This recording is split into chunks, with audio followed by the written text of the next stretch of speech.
Just a little bit, all right? I just drove in from Austin, Texas, and I want to have some fun with you, so I need you to bring a little energy. You're here. Hey, that guy did. All right. That really...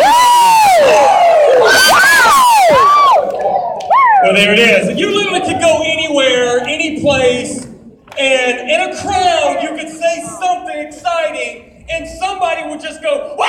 You know what? That guy knows. He knows. But here's what I want you to try. I want you to try this. Go to McDonald's. Order something.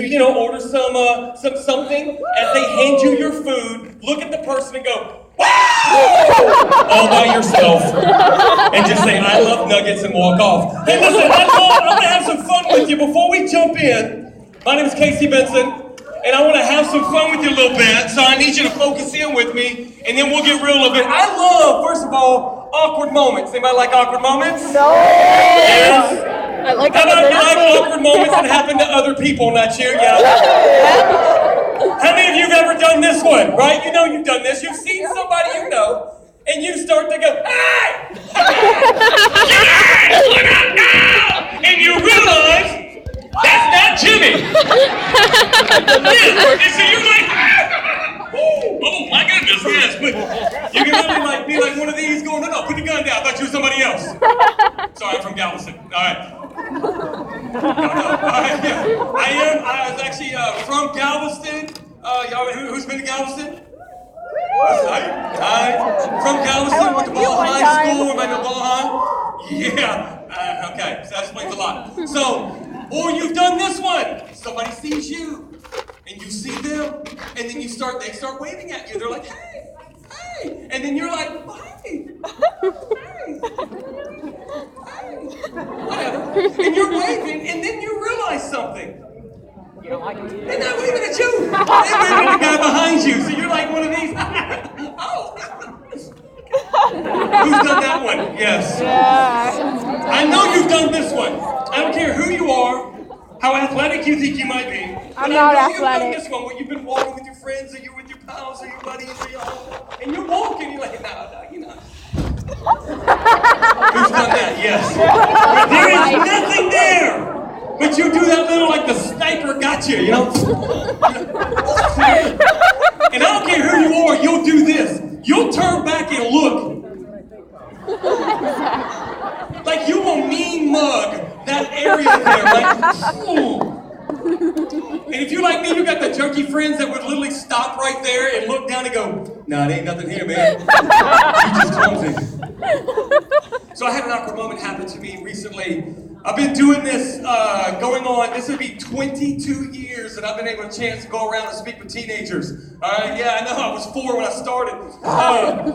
But I do camps all summer, and I get to do a lot of fun stuff, and there's places I get to go that are kind of big. I just did a thing called Hot Hearts down the road in Beaumont, about 8,000 people, and I get to do some things like this with you guys. And there's times where I'm on a stage where I can't see anybody. There's like, lights in your face, and you're just kind of talking, doing your thing. And I was telling a story, having a good time. There was 2,000 or 3,000 people out there, and I couldn't really see the crowd. And all of a sudden, over to my left, I hear this. Out of the darkness, I'm like, and can I just stop for a second, look over and go, okay, breakfast tacos got that thing, all right? But I continue with my talk. So and people would start, having fun. We're laughing, we're having a good time. Here it comes again. And it's like a good one, too. And then I'm like, all right. Somebody gonna have to do something. I'm like, where are the adults in this place? Where is the person? Because here's what I thought it was. I'm thinking this little middle schooler has walked in, and they brought an air horn with them. And so every time that people would start laughing, this kid would just go.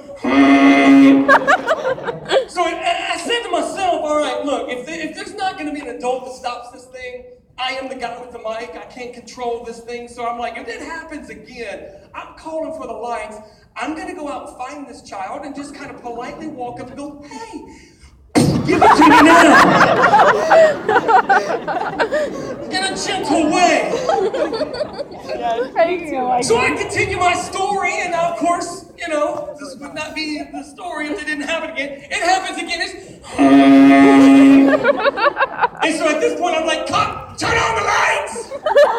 They turn on the lights. I jump off the stage, and I'm heading toward where this noise was coming from. And you know know your friends will straight punk you out. Because everybody was doing this right here. They were pointing. So I'm like, all right, I'm about to find this little dude. And I see, and they're all pointing at this little girl. And I'm like, oh, I start to feel bad because now I got to kick a little girl in the face. This is going to be horrible.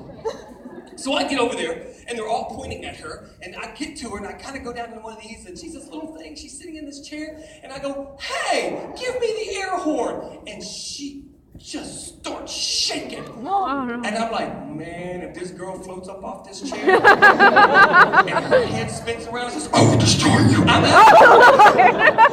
Somebody else gonna have to finish this one. I'm done. So I back up, because I'm like, I'm ready to run. So I kind of take a step back. She's just squirming. And all of a sudden, you can't make this kind of stuff up.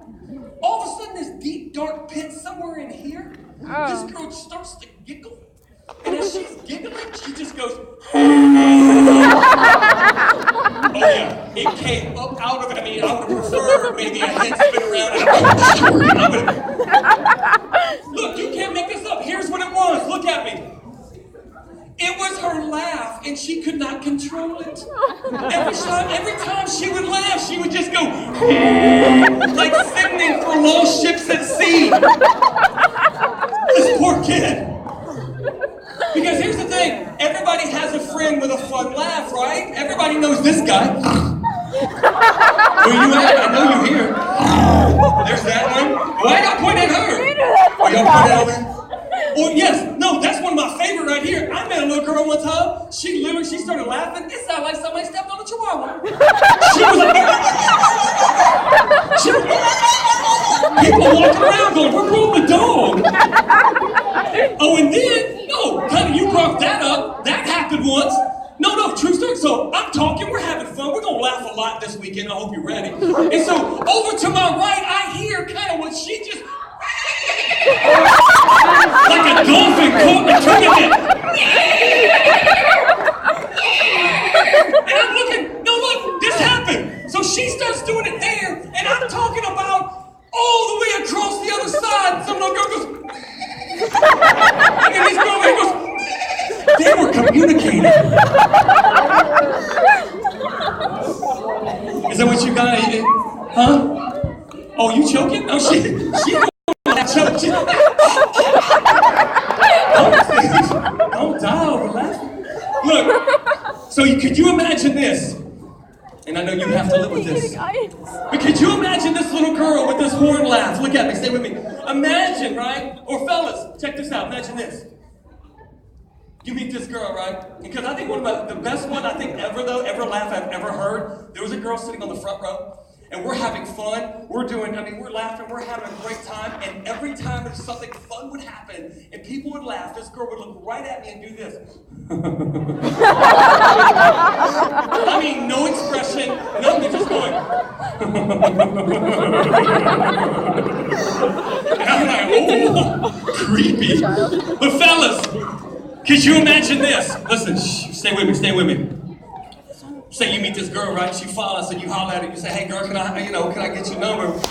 You holler at her, and you take her somewhere nice, like McDonald's. There it is. Look at me. Hey, you on a budget? Most of you guys ain't got a car. You picking that girl up on a bike anyway.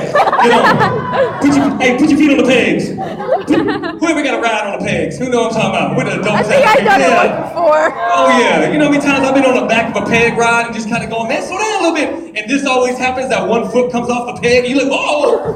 Who's ever done that? Yes, you've been there. Or both of them come off. You just running like this. Slow down. So you go to McDonald's, right? You get the 20-piece McNuggets. You're gonna share. Imagine this awkward moment here, right? Because you want to crack the awkwardness of the room. So you tell a little joke, and she's eating her nugget. You're holding your nugget. She just looks up and goes. That girl has to live with that for the rest of her life.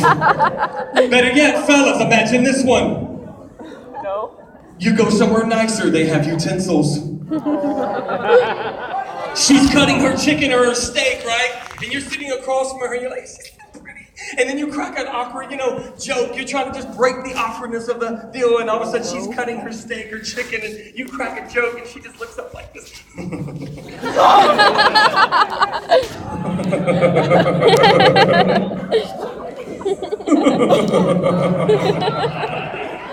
And then she goes, "You're funny." I'm telling you, fellas, run.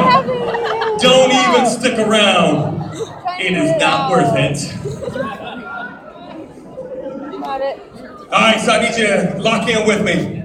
If you got your Bibles, I need you to open to John chapter 10. I want to share a couple things with you tonight. We are going to have fun. I got a couple fun stories for you. But I do need you to do me a favor. I need everybody to look right here for a second. I want to have fun with you. We are going to have fun. My man, right here. My man. Now, what you trying to go? Little fella trying to go blow, man. Shh. Look at me.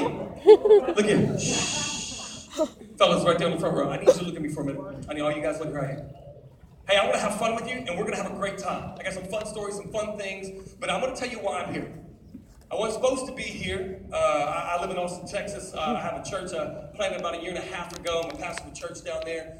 We have a lot of fun, as you can tell. I've been doing this for 22 years. I get travel around and do a lot of camps. I do a lot of D-Nows. I do a lot of fun things. But I'm going to share a lot of my story with you this week. And I want you to lock in. I need you to listen. We are going to laugh and have a great time, but I don't want you to miss what we're doing in this room. I didn't come down here just to make you laugh. I didn't come down here just to tell a bunch of jokes. I came down here to tell you about my life with Jesus. You see, I grew up in Galveston, but I grew up with a father who was an alcoholic and a drug addict. I need you to listen a little bit, because I want to tell you a little bit of my story. My father started smoking weed with me when I was 10 years old. I watched my father shoot up in front of me. At 11 years old, my father gave me acid as a joke. I almost died of a drug overdose. He beat on me, he beat on my mom, beat on my brother, a lot of violence. I slept in stairways, I slept in alleyways, I slept in a lot of different places. Used to steal crackers off a salad bar a lot of times just to put in my pocket because I knew I wasn't going to eat that night. And a lot of times I would hide in you've been to Galveston, in some of those roads back there. I would sleep in some of those alleyways because if I was going home, I was getting beat up. But I want to tell you about my story a little bit just to share with you how great Jesus is. And I want you to look at John chapter 10. Because see, in this world, there's a lot of different voices for you to listen to, right? My story and me growing up in that way, I could have gone a whole lot of different directions. There was a lot of voices in this world that pull us, yes? A lot of voices in this world say, hey, come here, do this, do that, go this direction, go that direction. Let's be real, teenagers, there's a lot of voices pulling at you, yes? Mm-hmm. Absolutely there is. But I want to share with you a voice tonight that changed my life forever. Because I know statistically from what I grew up in and what I saw and what I was around, if I did not follow this voice, I would not be able who I am today. I would be dead or I'd be in prison, I guarantee you. But there's a God who's got a voice that I want you to hear tonight. In John chapter 10, and we're going to jump into this, and I want you to kind of look at this a little bit with me. It says, very truly I tell you, Pharisees, and I may have it up here, maybe not, it's okay. Very truly I tell you, Pharisees, this is Jesus talking. And he is speaking in this, and this is John. He's talking, he says, listen, I'm going to tell you the truth here. Anyone who does not enter the sheep pen by the gate but climbs in some other way, well, he's a thief and a robber. Verse 2 goes on, it says, the one who enters by the gate is the shepherd of the sheep. Then verse 3 goes on and says, the gatekeeper opens the gate for him, and the sheep listen to his voice. Very good. Now you're along with me. Listen to his voice. Stay with me. He calls his own sheep by name, and he kind of leads them out. Verse 4 goes on and says, when he has brought all of his own, he goes on ahead of them, and the sheep follow him because they know his what? Voice. Okay, we're going to do it a little differently. Yeah, just say it. You don't have to sing it, okay? Look right here. It says they know him, all right? They follow him because they know his, everybody just say the word voice. Voice. Okay, do me a favor. Hey, listen, there's a time for that and there's a time not for that, okay? You're just going to say it. You're not going to scream it, not making a spectacle of it, okay? So when I ask you just to say it, I just want everybody to say it, all right? Everybody say voice. Voice. Okay, there's a time and a place for it. Not right now, my man. Look right here. You see, when we talk about this voice and knowing this voice and listening to this voice, there's, and you got to understand the way this works. And when Jesus is talking about this, he's talking about, listen, God being the shepherd and us being the what? The sheep. And if we spend time with him, we're going to understand and recognize his voice. But if we don't spend time with him, we're not going to know who's calling us, right? We're going to listen to other voices, yes or no? Yes. Absolutely we are. We're going to listen to these other voices and we're going to go that direction if we're not spending time with us. And the more that we move away from him and his voice, the more we're not going to get it. You see, I'd have my own father after he had left early on in my life. He took off and he was in and out. But there were times that he would literally call my house and I would pick up the phone and answer the phone. And there'd be a man's voice on the other end that I didn't even know. And it was my dad. And you know why? Because he didn't spend time with me. I didn't know him. I knew him when he came in. And he would leave sometimes for 6 months to a year, sometimes 2 years. And he was just gone. And I didn't know him. And see, I got to see the really cool picture of this with my own kids. I got 2 boys of my own, and when they were really young, I got to work in this place where they were at, and I coached basketball for like 15 years. My wife's been a head basketball coach now for 19 years, and been able to do a lot of that. I played ball, became a coach, and it was great. And my son, he was at the same school that we were at, and he kind of had his kindergarten, actually probably pre-kindergarten class, below 3 floors down below where I was. And so I'd come out in between classes and I'd stand over there and I would see him down there playing and I would just do this. Hey, man. And he'd be like, I thought I heard my dad. And he'd go back to playing some more and I'd back up. Probably the worst thing to do to a kid. Now he's like, I hear voices. I would come back over again. I'd go, hey, man. And he'd go, I know that's my dad. And he'd get up, start walking around, going, y'all hear this? Do you hear my dad? I'm freaking out. And eventually I would go, hey! And he'd go, Dada! I knew I wasn't going crazy. But let me ask you a question. You know why he knew it was me? Because I spent time with him. Because I talk with him. Because I love on him, because he hears my voice. He's going to know that I'm the dad that's going to take care of him. But keep going down the scripture. I want you to see this one. Remember, when he brought out all of his own sheep, he goes on ahead and the sheep know him, so they follow him. Look at this. But they will never follow a stranger. In fact, they will run away from him because they do not recognize a stranger's voice. I need you to listen to that because that's real deep right now. Because if you know God and you know him and you have a relationship with him, then you're going to know his voice. You're going to follow his voice. But you know what? It says you'll never recognize a stranger's voice, but if the more we move away from this, like I said a moment ago, and the more we listen to that world's voice becomes familiar, doesn't it? And it's a very, very big voice that can call you in. Keep going with me here. Jesus used this figure of speech, but the Pharisees did not understand him. And he was telling them. And so he says it again. He said, listen, I'm going to tell you that he says, I'm the gate. I'm going to get there in just a second. But this is what he said. He goes, I'm the gate. And we're going to go there, but I'm going to give you some different looks of some voices that we listen to. Here's one, all right? And it's the voice of the world. The voice of the world is very strong, right? See, the voice of the world says this, all right? Get what you can. It's all about you, yes? It's all about you. Get what you can. Do what you can, and that voice of the world is very strong, where the voice of God says, hey, listen, it's about others. And I got this great illustration that happened with my son. Now, I got a son. He's a sophomore now, but back when he was about 7th grade, he's a really good basketball player. Grew up in the gym. He's just a superstar athlete. Dude could play. I mean, he's already got Texas Tech looking at him. He's got a couple of other places looking. He's just a sophomore, and he's already got these guys looking at him. But when he was in 7th grade, he was really good. And when you're good at something, look at me, people will hate on you, right? Mm-hmm. And so he would get challenged all the time. And people just come in and go, I'm going to challenge you to one-on-one. He'd go out there and just wreck them and go in. And so he comes home one day and goes, Dad, I'm going to get beat up. I go, man, that's terrible. Let me know how that works out for you. He goes, no, Dad, quit playing. I go, what happened? He said, well, this kid, he's at school, and every day he would challenge me to a basketball game, a one-on-one. And I'm like, Dad, I'll crush this dude. I don't want to play him. But he kept on, Dad. So eventually, I said, all right, let's go. So we went out from the cafeteria out to the playground to play, and the whole cafeteria came out there. I said, word? I said, what happened? He said, well, I got the ball. He said, all I did was like a little in-out cross. He said, he slipped, Dad, and fell. I said, well, I'm sure that's happened before. He goes, well, then I bounced the ball off his forehead. I did a step back. I shot a 3, drained it, and walked into the cafeteria like this. I looked at this dude. I said, yeah, you getting beat up, man. You ain't making it out of this one. He goes, Dad, he's texting me right now.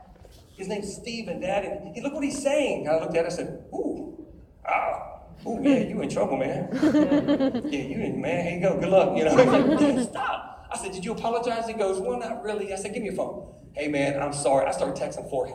I'm like, hey, man, I'm really sorry. You know, he just got carried away, blah, blah, blah. I'm just kind of texting this dude. And I sent it. And how you know how you did a little thing where the blue line goes across and then the three little dots pop up. I go, look, 3 dots.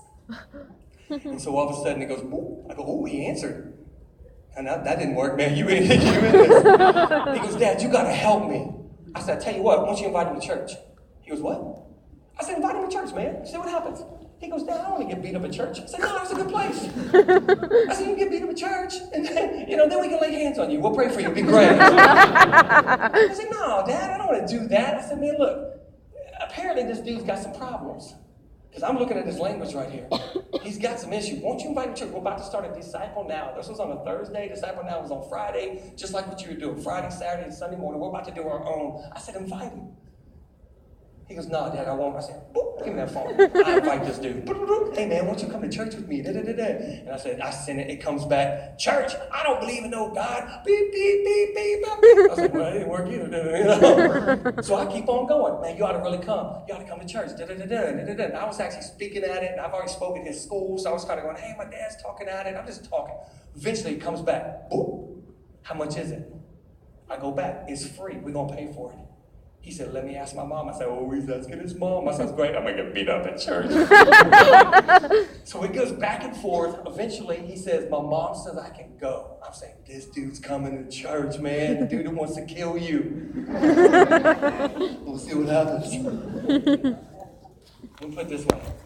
See, the world says this kid is a bad kid, man. He does a lot of bad things, and he had a lot of hurt and a lot of whatever. And the world says, and that voice of the world says, forget that guy. The voice of the world says, man, he doesn't deserve God. He doesn't deserve those things. But God says something else. Look what happened. Little Stephen walks in the door. He came to my house first before I drove him out to their host home. He comes in. He's this little dude, found out mom's in prison. Dad's a drug dealer. Hadn't seen him forever, and older brother's a drug dealer. This kid's got some mess going on in his house. I come in, I meet him a little bit, I put him a little headlight, hey, what up, man? I'm having some fun with this dude, trying to make him laugh, have some fun, drive him out there. They walked into the place that night, and this dude sat on the back rows. I got to share the gospel that night of Jesus Christ, and he was one of the first ones to jump up and come running down the aisle and gave his life to the Lord. In a split second where the world says, hey, listen, forget those people. They hurt you, or they did this to you, they did that to you. All of a sudden, man, we got to see this little glimpse of how God's going. Look, it's not about that. It's about this. Look at this. Philippians 2:4 says this. See, the Bible says, look after others. Philippians 2:4 says, put yourself aside and help others get ahead. It says, don't be obsessed with getting your own advantages. Forget yourself long enough, listen to this, to lend a helping hand. Are you hearing that? I need to say this again, and maybe you need to get some more lights up a little bit so you can see your Bibles and write whatever you write down. I need you to listen to this. Put yourself aside and help others get ahead. Don't be so obsessed with getting your own advantages that you forget it says forget yourself long enough to lend a helping hand. You hearing that? So that's the voice of the world, but we're going to say, hey, listen, I want to hear a different voice. Here's another voice, the voice of doubt. The voice of doubt is very real, isn't it? That voice of doubt is very real in many people's lives that hear this voice of doubt. I lived with a dad that, it was in and out of my house. I literally had my father take a pistol and put it in my face and say, you're worthless, you're nothing, you'll never amount to anything, and you're better off dead because you're a mistake. And I heard that over and over and over. And when you hear that over and over and over, you start to believe it, don't you? And many of you in this room, you've heard some negative voices about yourself, and it may not be from people, and it could be from people, but sometimes you just have that thing where you look in the mirror, or you look in the place, or you look at other people, and you hear this negative doubt voice in your life. Now, I want to show you something tonight, and I really want you to see this, and because that's a very dangerous voice, and I've seen it so many times. And my wife was here today; she would even share a little bit of her story, how she heard that voice. But here, before I even go there, I need you to listen to this. Where'd that voice come from, right? That voice of doubt. How do we hear that voice? Where does that voice come from? If you've got your Bibles, go to Genesis chapter 3. I want to show you something. Back right there in the very beginning, we're going to get deep for a second. So just hang on. We're going to have some more fun. I got a story for you all here in a little bit. It's really fun, but I want to get deep with you. Genesis chapter 3, call it the fall. Before I get there, I want to set this up for you, though, right? So God made man, woman, and all the things. And what he had done, he's put them in this garden, and they were there to live. And this is what he did. They had everything they needed. They had everything they ever needed in this garden. But this is what God did. He put this tree in the middle of the garden. And this tree was called the knowledge of good and evil, the tree of knowledge of good and evil. And he gave them one thing not to do. Could you imagine if there was only one thing you weren't supposed to do? Would that make life a little easier? A little easier, right? One thing. And that thing was this. Hey, don't touch it. Don't get around it. Don't get near it. Definitely don't eat from it. Just stay away from it. Touch. And that's all they had to do. Let's fast forward a little bit right here. So they're in the garden. This is chapter 3, verse 1. It says, now the serpent was more crafty than any of the wild animals the Lord God had made. He says to the woman, this is what he says. Now, all of a sudden, now I want you to get this. There's a serpent now speaking to this woman. He said this. He said, said to the woman, hey, did God really say you must not eat from any tree in the garden? Now, I want you to listen to this because now she's hearing a voice that says, hey, did God really say? Look at me. Let's get deep. Have you ever heard that voice before? How many's ever heard that voice before? It's very, you're living in this world right now and you hear that voice going, hey, did God really say you can't do this? Did God really say you can't do that? Hey, did God really say you can't go this far or this far with your girlfriend, your boyfriend, or this way? Hey, did God really say you can't? Listen to that for a second. That same voice is in the beginning of mankind. Where the enemy, that's the serpent, the one who came to kill, steal, and what? Destroy. Is now with this woman saying, hey, did God really say you can't do this?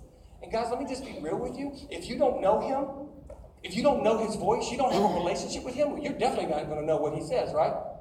And if you're not reading his word, following his word, dwelling in this and knowing him more and more every day, are you ever going to be able to answer that question? No. And you're going to sit there and doubt, hey, did God really say? Keep going with me. Look at this. This gets deep. It says, he said to the woman, hey, did God really say you must not eat from the tree in the garden? Now the woman answers, she said, yeah, we may eat fruit from the trees. She says to the serpent, we may eat fruit from the trees in the garden, but God did say not to touch this one. Don't get near that one. So, question, did she know? Yes. Huh? Yeah, she knew. We weren't supposed to touch it, right? Keep going with me. So all of a sudden now she's having this conversation. He's like, come on, you can do this. It's all right. And he comes back with this. Keep going.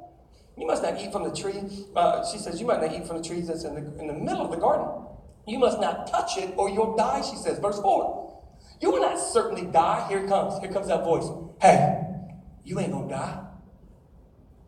You want to be all right? Check this out. Come on. You want to do this. You will not certainly die, the serpent says to the woman. For God knows that you will eat from it. The eyes will be open and you'll be like God, knowing the good and evil. So here comes that deal. She's standing there having this doubt in her whole world right now. Man, I want to see that. And I know you've heard that voice. Hey, don't you want to know what that feels like? Hey, don't you want to know what that looks like? Don't you want to know what this feels like? Don't you know what that tastes like? Don't you want to know what? Man, that's a very real voice that can pull at you. Yes or no? Mm-hmm. Absolutely. That voice is not from God.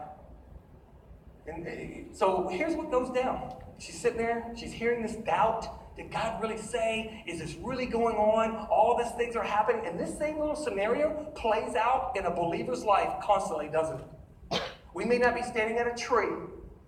Because I'm just going to be real with you. If there's just one tree that we weren't supposed to be getting around, I'm building something around that, right? I'm going to do my best to keep from that. But look what happens. So he's like, you're not going to die. You're going to know. So the woman, when she sees the fruit of the tree that was good and pleasing to the eye, desirable for gaining wisdom, look what happens. She grabbed it and ate it. Now, that stopped right there.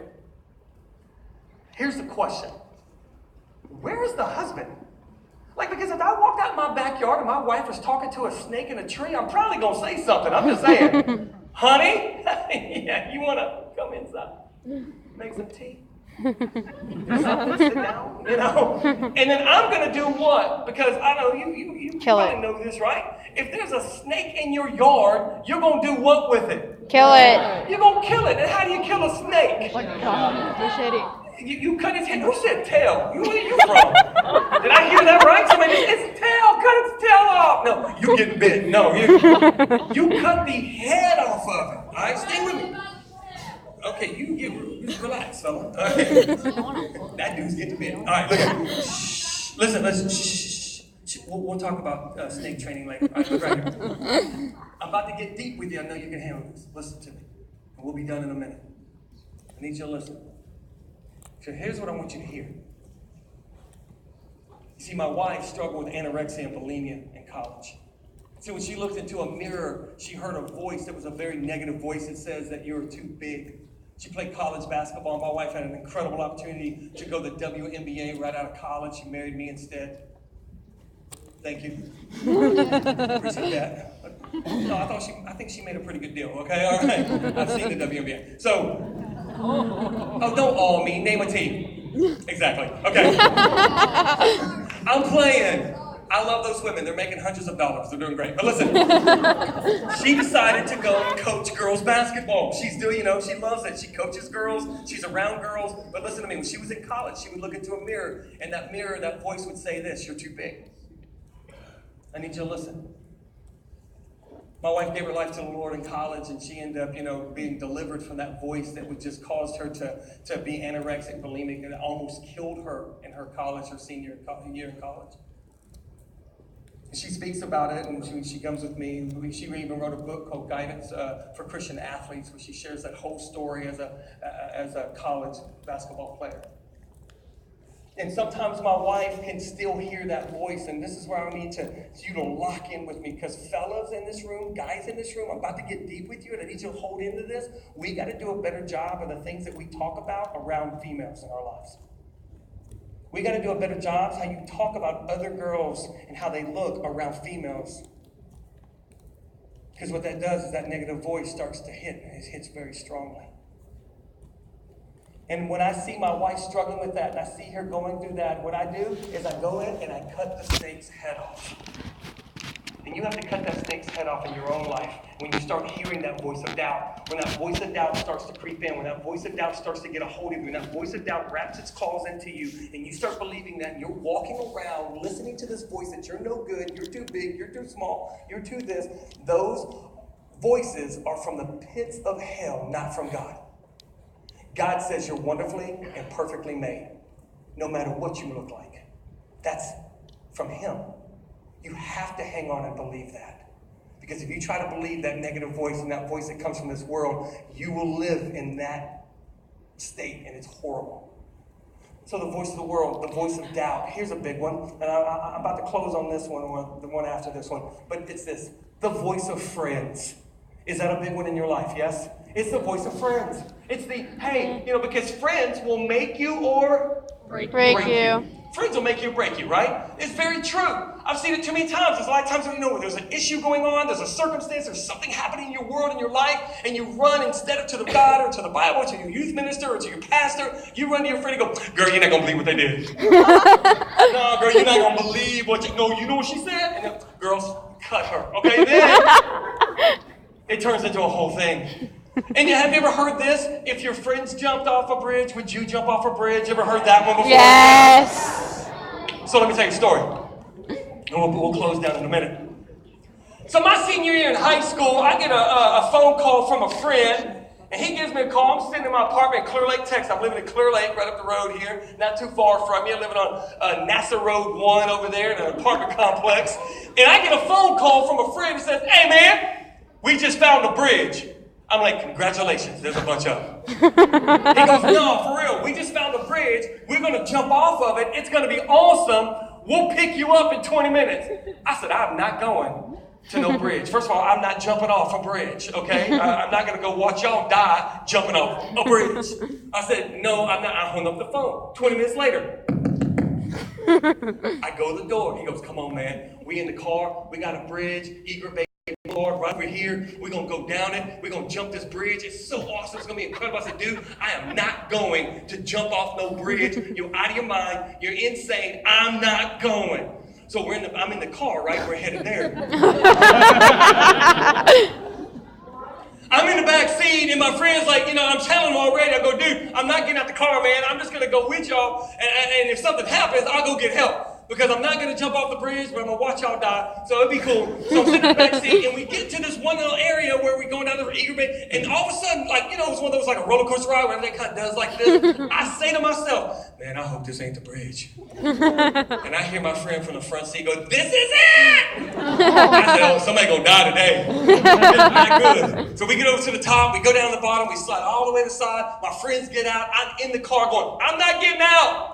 They're like, come on, man, get out. You got to go see this. It's awesome. I said, no, I'm not getting out. I rolled down the window. I said, hey, oh, y'all don't even know what this is. Right? I do. Yeah. Look at me. This is how we used to roll down the window. Well, yeah, you know what I'm talking about. Or if you live like I did, you had one of these. Like that, yes. So I rolled down the window, I'm looking out the window, I said, dude, I'm not going up on this bridge, I'm not even gonna get out the car. And my friend's like, come on, man, get out the car, just come and look. I said, I'm not getting out this car. So I get out the car and I walk over to the side. And I'm looking up at it. My friend's like, look, man, this is awesome. It's incredible. We've already seen it done. It can happen. You can do this. I said, dude, I am not going up there. Y'all are out of your minds. Y'all go do it. I'll call somebody. I am not going up there. Well, we get up there, right? Walking along the side, I'm kind of looking over. I got my one friend here, two of my friends are standing right there. And I'm looking over, I'm like, they ain't jumping off this bridge. You're out your mind. This is crazy. This is way too high. And literally, people are driving by. Like, people are driving by, you know, just one girl drove by and goes, hey! I was like, oh, sir. So my friend looks at me and says this. He goes, dude, listen to me.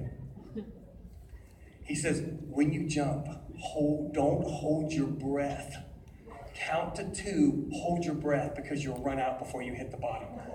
I said, how high is it? And before I could say anything, this fool said, see at the bottom. I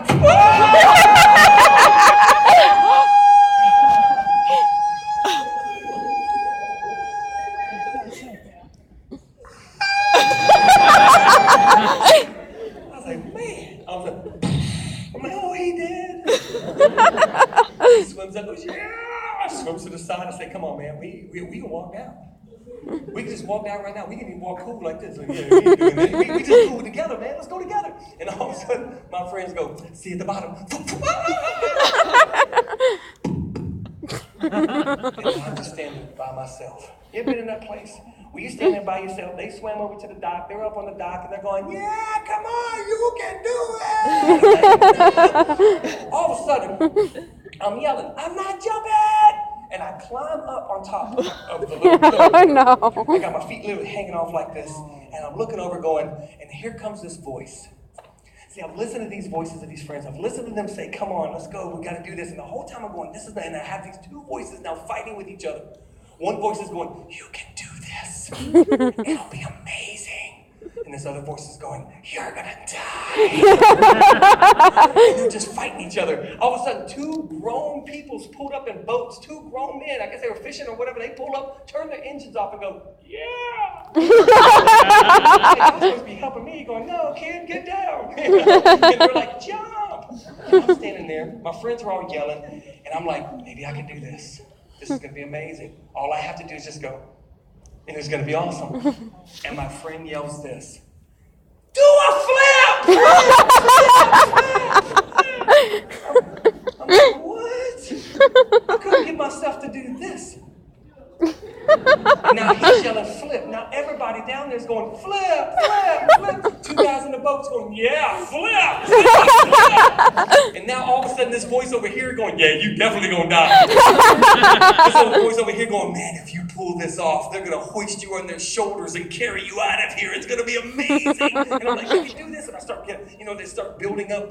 And I'm like, I've done a flip into a pool before. I can do this. All I gotta do is just go and flip real fast, right? So I talk myself into it. And I just go, and I flipped. Oh, no. And I kept on flipping. And I'm just, I thought I was just going to do one little flip and land on my feet. No, I'm just, and the people down there go, oh, he's good.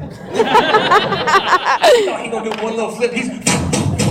I'm like 5 in, right? I just start yelling, all I'm seeing is like water, bridge, sky, water, bridge, sky. And then one moment I had to go, you know what? I have to open up. I have have to throw I just have to go. Oh no. So right when I felt like I was there, I just go through my hands and my feet both out like this. And it was the most perfect back buster. I'm talking about. I hit the water and I went. And I just sank. Oh no. I couldn't move. Everything was completely, I'm sinking. And all of a sudden now, my whole life is flashing in front of me. I can't move. I'm completely stunned. I hear the two engines of the boat underwater go. Oh, they left. They were like, I'm going to be responsible for this. And all of a sudden, guys, listen to this. We come up and play real soft, and we're going to close down. Look at this. As I'm sinking, I'm going down. I can't move. Life is flashing in front of me. I felt this hand reach down, and it grabs me. It was my friend. He swam out there. Yeah, I don't know what you were thinking. Some of you are like going, it was Jesus. He walked on water again. No, the guy was up there going, you moron. You know? No, my friend saw this and went, oh, this is going to end poorly. And he was out there before I even hit the water. I start to sink. He grabs me. They pull me up on the deck. I'm laying on the deck and I'm completely, listen to this, absolutely not breathing. I mean, I was going, oh, what good. And my friend, let me preface it with this. My friends have never taken CPR in their lives. Oh no. Today, they want to give it a shot. My one friend drops down and he begins to put his mouth on top of my mouth, blowing air into me, and I'm fighting him off. I'm like, my next friend, I don't know where he saw Baywatch episode he saw this on, but he drops down and starts punching me in the mouth. He's just this dude, he's going, breathe! And then you can't make this up. My third friend, he was like, well, I see what's happening here. I need to help out. He grabs both my legs, picks them up, and starts doing this. He's like pumping air into me. Could you imagine somebody driving by and seeing this? They'd be driving like, well, what are they doing to that kid? So finally I get my breath. And I'm like, I blow it out. My friend jumps up and goes, Jesus. Jesus. This friend here, they start hugging each other. I'm laying there. Again, you can't make this kind of stuff up. My buddy here, who on my feet, he decided, I'm just going to keep going. I'm like, man, get off me. And my friend walks over to me. I'm like coughing up, water. And I'm like, why did I do that? I've lost my mind. I said I wasn't even going. And at this moment, a split second, where I said I wasn't even going. I wasn't getting out of the car. I wasn't going up there. In a split second, I'm laying on my back. Wonder if I'm going to die or not. Look at me. And my friend walks over to me and looks down at me as I'm laying there. And he goes, hey, why'd you do that? And I looked at him. I go, because you said to? And this is what he said to me that I'll never forget in my life. He looked down at me and said these words. He goes, dude, if you keep doing what I tell you to do, you ain't gonna live long. Look at me. That's a very real word, isn't it? I need you to listen. One of the reasons why I do what I do. Why I travel around this country, and why on Wednesday when I got a call to come over here and hang with y'all, I said yes. Let me tell you why. Because I've buried too many teenagers. I've buried too many teenagers. I've stood there at funerals where I've preached them, or I've said things at them, or I've held the coffin of too many teenagers in my life. Teenagers that said, well, what, you want me to drink this? No, I don't drink. Come on, man, drink this. I really don't do that. Come on, man, don't you want to be like us? Hey, get up on the bridge, dude. Okay, give it to me. I've buried that kid. I buried the kid that says, man, I don't smoke that, I don't drink that, I don't do this, I don't do that, I don't do. Man, what, you want me to get in this car with you? No, my mom always told me, don't drive with people that were drunk. I haven't been drinking or anything. I got to ride, man. No, come on, get in the car, dude. Come on, we're just going to go down the street. It'll be fine. Get in the car. I've always said, no, I'm never getting in the car with somebody. There's no way I'm getting in there. Get in the car, dude. I buried that kid that got in the car. So when I bring up this voice here, the voice of friends, and I had fun with it, yeah, and that was a true story, a real deal. It happened down the street. It's got a little bit more meaning to me. Because I buried too many teenagers. I buried too many teenagers that didn't know the voice of God. I've been doing this for 22 years, so I've buried quite a few teenagers, sadly. And I want you to hear this last voice. And that's this voice that says, hey, I love you. I have something better for you. There's this voice that says, hey, listen, I don't care what you've done, where you've been. I got something for you.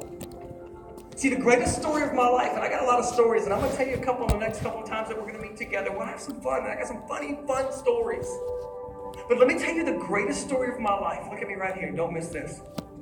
The greatest story of my life is when this kid walked up to me and said, hey, man, you got to come to our church. And I said, dude, I don't believe in God. Because if there's a God, why did I go through what I went through? I haven't got here. I was in a plane crash at a young age, watched my grandfather die in front of me. Went through a lot of pain, a lot of hurt. I said, man, I don't believe in that. But this friend's voice, that was the right voice,